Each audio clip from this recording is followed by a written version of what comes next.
Wait, you are probably wondering how I get this shot from this shot. Hell no, man. What the Jump on After Effects and download the Axe plugin for it.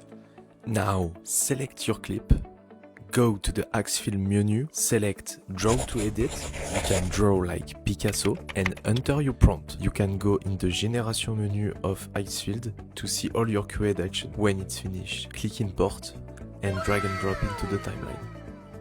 With Draw to Edit, you can pretty do the same for everything you want in the video. For example here, for the aspect of the car. Nice.